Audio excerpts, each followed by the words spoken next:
Child, if Natalie Nunn wasn't filming baddies every 2 to 3 weeks, we probably could have had her on this show instead of this disappointment. Let's talk about it.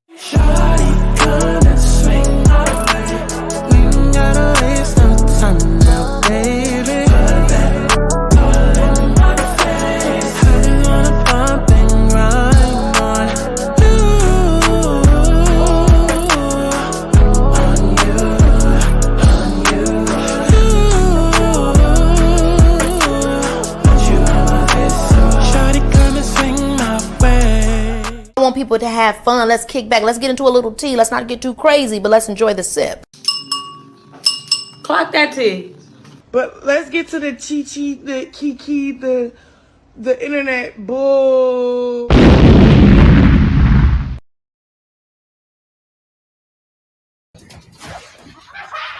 So let me just tell y'all something. This is my I live for this type of and when any Sound like you on the wrong show, baby. You can't dance, but you can fight.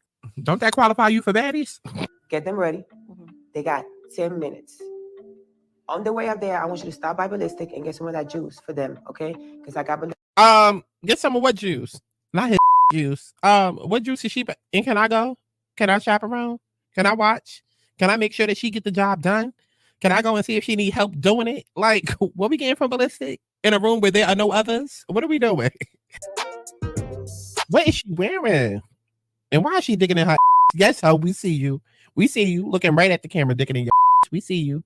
And then you wearing white at that. Ew, the evidence gonna be on her still. Okay. What the fuck is he doing? What is he doing? He just knew this was his moment. Like Lorianne Gibson was gonna watch this and be like, who is that? Booming and cacking all over that goddamn floor. Drew, you know him best, so how do we get at him? We could get him when he's doing confessions. And they about to do all of this within 22 minutes. Okay. And it's the same episode that the director was hyping up saying, no, I don't want to do 10. I always do episode 1, episode 5, and episode 10, but I'm going to do episode 9 because episode 9 is bigger than 10. Don't say that. We got 22 motherfucking minutes left. What's big, sweetie? Well, I missed him so much. I can't wait. Oh my God. tell Quinn and T-Core we say hello. Yes. Girl, he probably in there. He probably okay. She probably like, yes, Quinn, give me that. She sound like the top to say quark. Yes, Quinn, give me that quark. That white quark. That Harry Potter boy quark. The losing team has to go skinny dipping. I'm still a team player, and I just decided to go skinny dipping, and I went all out. That's because you a nasty but. I know that's right. Come here for Robbie. Come here. Come lay with me. That's all I want to know. Yeah, that wasn't for you. That wasn't for you. We talked about it. We squashed it. We put that shit in. This pointless conversation. Heifer, go sit the down. Go sit down. Now she's trying to have conversations. She's trying to have meetings. She's trying to have interactions. She's trying to pull up receipts from 2 days ago. Girl, go sit down. One person done told you that you too quiet, and now this whole episode you ain't stopped talking yet. Oh. No. Okay. Hold on. There go my baby Punch. Oh. And there go my new boyfriend. There go my new husband right there. Y'all see him? Right there. Oh. What the Why? I just know she's saying. Who that dude in the back though with the 2 pigtails? He cute. I'm a hairstylist, makeup artist, I'm an artist, and I'm a porn star. Top 1.5. Okay. I'm showing these bitches how to be the baddest without having to show every thing. Right. There's different versions of baddies. Let me get this straight. The porn star. What the is that? What is that next to her? She looks like an owl. What is going on, y'all? It's Santana, aka Chi-Chi, and we are back for another House of Villain. Well, this is our first time doing it, because I ain't reviewed last season, but I'm reviewing this season, maybe. But we most definitely doing watch-alongs over there on patreon.com/Santana.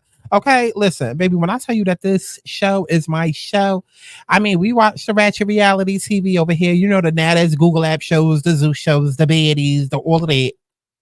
And hopefully the fact that Camilla is on this season, not that it would interest anybody. Because, I mean, was Tanisha not available to come back? They let New York back. We know Natalie Nunn wasn't even available, so I'm not even going to ask that rhetorical question because the way that they be pumping out baddie season, child, like they pumping breast milk, Girl, listen. House of Villains is back. It was my favorite show last season, behind Traders, and we're gonna get there. And it is back this season. And this season is looking okay. Last season it was a key because we had Tanisha, we had Bobby, we had Omarosa, and we had Tiffany that really, really made like honestly and truly the whole entire cast stood on their own. Like I would watch that cast over and over and over again. Like they really did that last season with the cast that they had. However, Tiffany, Bobby, Omarosa, and Tanisha made the show. Okay. Omarosa started this whole reality TV shit. Tiffany followed right behind her. And honestly and truly, everybody else that's been coming since the last 20 years or so, they're all trying to outdo Tiffany, but they will never outdo her. Okay. Because Tiffany is the only one that can stand alone and don't need a cast full of people to make her entertaining. Hello, New York goes to work. Hello, New York goes to Hollywood. Okay. Let's see one of y'all faves do that. Okay, but nonetheless, the show was amazing last season. So we got to get into it for this season. Like I said, I just finished the watch along over there on patreon.com/skyteatimes. And now we're about to get into the recap, cheat-cap, whatever you want to call her. After y'all go ahead and like this video. Everywhere straight to a pot of gold. Open up your mind, your heart and your soul. A different kind of path, you may not have chose. Who cares if true love is really the end goal? Cause everywhere straight to a pot of gold. Open up your mind, your heart and your soul. A different kind of path, you may not have chose. Who cares if true love is really the end goal? Do anything you want me to, even if it means everything that she won't do. I have to do it for you. It's okay, do it. Now back to the fact that you I'm screwing. Tell your bitch she can suck on my dick. Tell your bitch she can eat my clip. Tell your bitch to go to the bridge. Tell your bitch to jump off it. Tell your bitch I ain't with the shit. I ain't never probably she can come and solve it. Okay, so the episode starts off with Teresa. Okay, Teresa coming from Real Housewives of New Jersey. And child, speaking of New Jersey, why is she coming to the house and immediately, not even 5 seconds in, she like, this shit is tacky. I said, now, Teresa, come on now, because you know that we both from the state of New Jersey, which is the state of animal print, child. We love everything cheetah print, zebra print. Hello, I mean, have you seen the background? Hello. So I'm like, Teresa, you got some nerve coming in and calling it tacky. That's our middle name. Okay, but she comes in, she observing everything, and not too much longer after that, we get this motherfucker right here named Richard. Okay, and I said, okay, so maybe they cast in different reality shows this season because he comes out naked, and I'm like, oh, he must think this naked and afraid because they telling him, oh no, baby, you're gonna have to go and put some clothes on. But little did I know, child, he from Survivor, and I said, oh, my mother probably know who he is. I'm not a fan of Survivor like that. I pop in and out here and there, but okay, whatever. But apparently he from Survivor, and apparently he used to gag the hoes because on Survivor, he was, I guess, like the person that was always butt ass naked, but then on top of that, he was also gay, and then on top of that, he's a con artist. And speaking of con artists, him and Teresa is sitting there minding over the fact that they both ex-felons. I said, what in the fuck is going on? What in the is going on? And then after they sitting there bonding over the fact that they ex-felons, because mind you, in between that, she gonna ask this motherfucker, is you a top or bottom? I said, Teresa, why do you know what that is? Then she gonna ask him, oh, do you do poppers? I said, Teresa, again, why do you know what that is? But then as I was on Twitter searching for a clip to open up this video with, I saw this flyer. I said, not Kandy Muse and Teresa doing a goddamn viewing at House, what is it? House of Yes? Child, it's at some club, $3 bill in Brooklyn. I said, wow. Not only did I miss it, but that kind of explains why Teresa knows so much about gay culture. Don't tell me she got to the jail and was dropping the soap. Or was her husband, is that why they divorced? Because she knew that he was in there dropping the soap? What was going on? Okay? Talking about some damn poppers in the top and the bottom. I said, Teresa, the only top and bottom you need to be thinking about is the bunk that you sleeping on in that prison cell. Okay, but speaking of scammers, in walks Safaree. I said, wow, oh my God, I've never seen a competition reality show where they're literally gonna have to hide the $200,000 from everybody. Because at this point, do we even trust having Teresa, Richard, and Safaree all in the same house competing for $200,000? $200,000? Okay, they about to scam their way to the top, just like they scam their way into the house. And speaking of scamming their way into the house, Camilla, why? Like, again, was Tanisha not available? Was Natalie Nunn not? well, we know that Natalie ain't available, but hell, was Scotty not available, or we not taking baddies? We only taking Bad Girls Club. Because notice how Camilla ain't mentioned the fact that she was on baddies. I mean, as much as she be tweeting about baddies and as much as she be up they ass, you would think that she would have mentioned baddies before Bad Girls Club, but she, I guess we only going with what actually came on an actual TV show and not a Google app. I said, oh, okay. Go ahead and clock it, Camilla. Anyways, so then speaking of clocking it, child, and I don't know how that's the segue, but we end up seeing Jesse. Anyways, because I don't like him. I don't like him. Never liked him. Never will. From Big Brother, he used to annoy me. He's one of the most annoying jock frat bullies of all time. I don't like him. So we get to Kandy Muse, okay? But Kandy Muse end up coming in here looking like Candy Ho. And I'm not referring to the other drag queen, probably from the show RuPaul's Drag Race. I'm not referring to that Candy. Now, she came in looking like Candy Ho because I said, Candy, why are you looking like a $2 hoe? Like, what is this get up? What is this outfit? What are we doing here? What are we doing here? Okay, because if you know about Kandy Muse, she sound like Biggie, except she got like a lisp with it. So she's Biggie with a lisp. Okay, and that's probably what we're gonna call her. Biggie with the lisp. I can't even say it because I got one. Oh, that's how we gonna segue clock it. Okay, because clock my tea. Okay, but no, she's more of like she's really like Biggie with a lisp, like just Biggie with a heavy tongue. Okay, but she ends up coming in here because y'all know we gotta have the token gay of the season. We gotta have the token gay of the season. But I said, baby, that's why we have Teresa here. Hello, she was just talking about top and bottom. Like she was clearly in a prison cells dropping that thing like it was hot. Okay, dropping that thing like it was hot, and so was Richard. So we got everybody standing around, whatever. Then we get this bitch named Victoria from The Bachelor. Don't nobody watch that show, child. So we just gonna call her Icky Vicky because, girl, why is The Bachelor still on in 2024? Why is it still on in 2024? Why is The Bachelor still on in 2024? Like, have y'all seen the divorce rate? Have y'all seen the divorce rate? Okay. The next thing, we get this bitch with double D's. I don't know what show she from, child. But I just know it has nothing to do with her body and her work on her body. Like you would think that she from the Real Housewives of Miami. No, I think she from what? 90 Day Fiance, Strange and Afraid, just literally met yesterday, but now we married. Child, one of them type of shows. And I guess. So then after that, we get the heartthrob of the season. I said, oh, not me crushing on this white man like this. Oh, I said, not me crushing on Abraham Lincoln like this. Like, what in the Thomas Jefferson is going on? Okay, listen, my ancestors, I know they mad. Listen, they probably annoyed with me right now, but I said, listen, that is a white man. That is a white man that I would not mind. And we're going to leave it at that. He was beautiful. He was gorgeous. But fortunately, I don't do red meat. So I look at him, but I don't know if I'll ever do anything with him because I don't like my meat raw.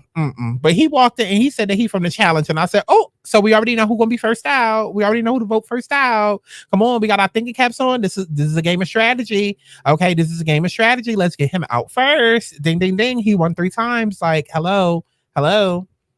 Okay, then we get New York back in the motherfucking house. Now listen, New York is the queen of the shit. She's queen of reality TV. And honestly and truly, I personally feel, because y'all know the House of Villains is very camp. It's very, very camp and cunt. Okay, and camp is like a very niche sort of humor, and that's what makes this show work. So people like Tiffany, people like Safaree, people like Bobby, people like, I don't even know who else, but people like that do well on this type of show because it's very camp, and Safaree's like super camp. And so when it comes to Tiffany, I feel like being that this show is based off of being a villain, if they want to stay true and on theme, keep bringing back New York every season for no rhyme or reason. Like literally just keep bringing her back. Literally for no reason at all. Other than the fact that that's how she started reality TV. Like New York was so motherfucking impactful that, and I know The Bachelor does it too, but girl, fuck them. We had Flavor of Love, and then New York was brought back for season 2. Then she had her own show, and then the cycle just kept continuing. Then it was Real and Chance, and then they had their own show. Then we had Rock of Love, and then Megan lost, and then had her own show. We had Frank go on to I Love New York, and then he came back, had his own show, Frank in the Basement with the girls. Like, I would bring back New York every single motherfucking season just like as a nod to her reality TV days. Like that would make so much sense for the show, right? Like And it's not even about her competing. It's just more so like she kind of like a mole, or like she come there on assignment. Like they need to figure that out. Figure that out, because we need to see New York back every single season. We do. We just do. Okay. But she comes into the house already starting the motherfucking drama. And I said, I know that's right. I know that's right. Talking about I'm going back up to my old room because that's where I feel most comfortable and that's where I'm most aligned to. That's where my chakras is in sync. That's where my, that's where the full moon is able to charge my crystals in the right area. And then when I meditate over here, the wind is hitting me from a certain direction. So I'm able to hear spirit a little bit better. The words are able to communicate better to me. My tarot cards are more aligned right here. And I feel the energy is very potent right here. But over there, it's a little negative. It's a little dark. So I try to stay away from over there. And then when I get up and I do my prayer circle in the morning on Sundays, I like to pray right here. Like, what are we talking about, Tiffany? What are we talking about? If you don't choose a motherfucking bed and go lay down your head, okay? Because if I was inside that house, I would be like, oh, Tiffany, nice to meet you. Thank you, Queen of Reality TV. Yes, so glad to meet you. But don't get too comfortable. How you coming home? You going home anyways. Like, you sitting here trying to choose a bed for what? You're not even going to get to sleep in it.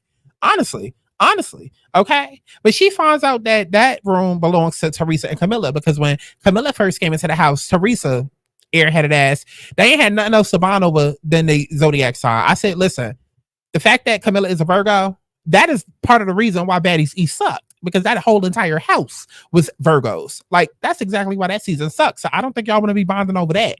Please don't bond over that. Okay. But she immediately goes down to Teresa and she's like, oh my God, I respect your hairline, child. Y'all saw the clip. New York is in her bag doing what New York does best. And if y'all are expecting New York from 20 years ago where she was ready to pop a bitch, that's not the same New York. New York is very camp and very mature now. And now she really, really puts on an act. And now she really, really over exaggerates the character. Hence why she goes by Tiffany versus New York. Whatever. Teresa ends up not catching what she's putting down. And instead of her realizing that she wanted to kick her out, she's like, oh, well, Camilla could go. I said, oh, Camilla, come pop her. Come pop her right now. Come pop her right now. But instead, Camilla goes upstairs and she making amends with this bitch. I said, Camilla. Again, was Sarah So Oliver not busy? Like, was Judy busy? Was Megan James busy? Like, Camilla, because this was your chance to throw a bitch mattress in a pool, and you come up here and you sit here making amends and trying to make a goddamn alliance with somebody who just kicked you out the goddamn. Like, excuse me. If that was me, I would have at least tried to make it more entertaining and would have solidified an actual alliance. You sitting here trying to go off a word. Oh, girl, I'll give you the room. I'll give you the bed, but you just can't put me up like ever. No, excuse me. No. We're going to shake on this. We're going to come up with a fake alliance name. Okay? We're going to come, because you're going to think we're in an alliance, but I know we're not. I'm going to cut you as soon as I need to, if I need to. Okay, but we're gonna come up with an alliance name. We're gonna make sure that we secure like a final two. And then what's gonna happen is I'm gonna leave the room cursing you the fuck out, because I want everybody else to think that we got into an argument and think that we don't like each other, and that's why we saying clear of each other, but the whole time we working with each other. See, that's how you do it. Because I went on Twitter and then all the Baddies and Bad Girls Club fans was like, oh my God, yes, Camilla is about to win this game. Look at how she no, she could have played it better. Okay, but whatever. So, child, we get outside, and this is when the host comes up. He making all the jokes or whatever. He started talking about how this was the most watched show behind Peacock's The Traitors, because we love House of Villains, but we love The Traitors more. So I'm glad that they threw that joke in there. This is why I love this show, because they are not afraid to make fun of themselves, but also tell the truth. Okay, because clock that's it. But he is explaining to them, that they about to go play the game, child. So they get there, all of these prison jokes, because they end up in like this prison set that they clearly just built for the show. I thought that the little thing behind them was real. I thought like it was a whole prison thing, but it wasn't. It was just like a screensaver on the background wall or whatever. But they get there and they start explaining the competition rules or whatever. And it's real simple. Everybody in a jail cell. Like, it's 10 of y'all, everybody get in a jail cell. And then we're going to start with cell 1. And you got to get into cell 2. And then, y'all start grouping up as each persons, whatever, make it through the room. And there's this lever that you can pull where you are granted immunity. Baby, I would have pulled that shit round 1. What happened? I would have pulled that shit round 1. Okay, round 1. And I knew it was going to get pulled. Because they wouldn't have offered it. Okay, this is the House of Villains. Like, they're expected to be villainous and cause drama. So that's what they end up doing. You know, you got the teams divided. I don't even care. Listen, if you saw the show, you show the show. If you didn't, okay, look at the screenshot. Shout, that's who was divided up. And you already know that New York was going to be the one to pull it. You already know that New York was going to be the one to pull it. Okay, you already know. And I felt like, listen, I don't understand why we sitting here, because before they started the game or whatever, they was all huddled up talking about, oh, we're not gonna pull it, and that's how we're gonna advance and win the game, you know, a minute off at and I'm like, girl, fuck all of that. I don't know y'all bitches, and any of y'all can put me up at any second. Like, again, this is House of Villains. Okay, so this is strategy on top of y'all being a villain, and on top of us all doing the most for the cameras, because that's why we're here. Okay, like this is the type of show where Diamond the Body or Tinkerbella would do really, really good, because the objective of the show is to make an entertaining show and do the most for the cameras. So I already knew somebody was gonna pull it because they're doing the most for the cameras, right? So that would have been me. That would have been me. I'm sorry. Yeah, these 5 people gonna be mad at me, but here's how you spin it. I pull it early. Let them be mad at me for a couple of seconds, and then I act like I'm doing all I can to help us win, and then I sabotage it and throw the competition in the last second. Huh? Yeah, that's exactly what I'm doing, because guess what that's going to do? I'm going to be immune. Y'all going to be mad at me for 5 seconds, but then you're going to be like, oh my God, she's so remorseful. Look at her helping us. Oh my God, yeah, she putting in all of this work. And then I purposely throw it at the last second without y'all noticing. And then now the other team is happy because they like, thank you, Aubrey. Thank you, Sky. Like, you really helped us. You really helped us. Like, we're now all safe because of you. Right. That's how you win. That's how you win, baby. You gotta use your head. Okay, but the other team ends up winning. Other team ends up winning. You can see New York, like immediately after she pulled the lever, she was on the floor. And I was like, yes, this is the dramatic campiness that I love. Like, she was just like not doing anything. Girl, my nails out. I was like, I know that's right, New York. So the other team ended up winning because they had to find like a pin code or some shit like that, child. A security code, child. They had to do a what do you call it? A 2-key verification, child. Y'all know how Google and all these apps be, and Apple. But Safaree ends up becoming a supervillain. And, you know, they ask him to choose, you know, 2 people, and he ends up choosing Jesse from the other team, and then he ends up choosing Wes. I'm thinking in my head, I'm like, if Safaree was smart, he would send all of the men home. Because knowing Safaree, he would probably send all of the men home just so he could be the only man left and he could be on his womanizer type shit. Like, that is how Safaree thinks. So I didn't really know what direction Safaree was going to go in. Trust me, by the end of this episode, I still don't know the direction Safaree's going in. But we end up finding out that New York and West know each other. And I said, now, how is that possible? And then they started talking about how like they know each other from like some show called Worst Cook in America. And I was like, oh, that's how that's possible. Because who the fuck watched that? Who the fuck watched that? That's exactly why nobody was gooped to gag when they walked in and they acted like they didn't know each other, because we didn't know they knew each other. Who the hell was watching The Worst Cook in America? Who the hell was watching that show? Okay. And then the you know, Safaree on his little play date with the masculine men or whatever, and I gotta say masculine men because, you know, Kandy. Okay, so Safaree takes the masculine men out of the house. They all go to this restaurant that happens to be owned by Jax, who was first eliminated last season. Now, Jax is a sexy ass motherfucker, sexy as hell. Okay, but he did get eliminated last season because his mouth was a little too big. Like, why are you on the TV show talking about how you making $500,000 on Camilla alone? Girl, yeah, get the fuck out the house. I need this money. Okay, I need this shit just because I need it and I'm hungry. Like, you want this just because? Like, absolutely not. Get the fuck out the house. Okay, but they all sitting there strategizing, and really, by all I mean Wes. Okay, he was doing most of the talking, and I said, how do y'all not see that he's a target? He's sitting here trying to act like he gonna be the calm, cool, collected team player that's gonna support anything and any move that they want. But no, he is sitting here conning y'all. Get him the fuck out. Okay, get him out and send him home with me. Okay, listen, had I been in that house with him, whoo, what time the camera shutting down for the night? Come here, Wes. Come in the closet with me. You need help here? Come here. He was cute. I'm not gonna hold you. He is very cute. He is very cute. I said, oh, I'm usually not into red meat or gingers, but listen, he's really cute. He's really cute. And Jesse, boo, child, boo. Okay, but they end up deciding like, oh, we need to throw in 2 ladies and then Kandy and child.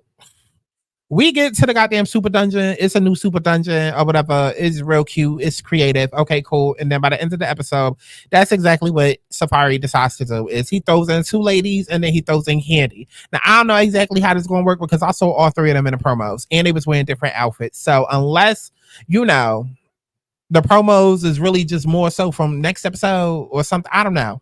Because Kandy is obviously staying. Double D is going to be around for a while, at least enough to the point to get into a love triangle with Safaree. So my guess is on Icky Vicky leaving. That's who I feel like is about to be out next. Because I seen Double D's and I saw Kandy in enough promos. And that's how you got to go with when it comes to these competition reality shows. You don't know who going to win, but you got to look at the promos to be like, okay, I've seen them in enough outfits to know there's different days, to know there's different challenges. Okay, so they're going to be here for a while. And I ain't seen her in shit. So I don't know. Let me know what y'all thought about all of that down in the comment box below. We most definitely, like I said, watching that over on patreon.com/GodSantana. So if you want to watch along with us, go ahead over there to patreon.com/GodSantana. Hold on, let me put it on screen because again, y'all hoes be needing visuals. Okay, look at y'all still begging Beyonce when I'm right here. Giving it to the girls. Okay, look, boom. It was posted 58 minutes ago. And what did I do? Turn around and immediately start doing a goddamn review. Baby, you better go over there and watch it with us. Okay? It's a party. We be lit over on patreon.com/ScottSantana. All right? Let me know what y'all thought about all of that down in the comment box below, child. As if I give a fuck. And definitely make sure that you stream my music as if you but I'll see you in the next one. The universe is P-double-T to the Y, and it won't stop till I wake up and realize that I am the 1, 2, 3. I am the bitch that these other niggas need. How you gon' escape when I am the key? That's why everywhere I go, they say following me like damn. Get back on track, I do who I am. Every day is numbered in this lifespan. Look in the mirror, tell myself again. Self-love and happiness is all about a God's plan.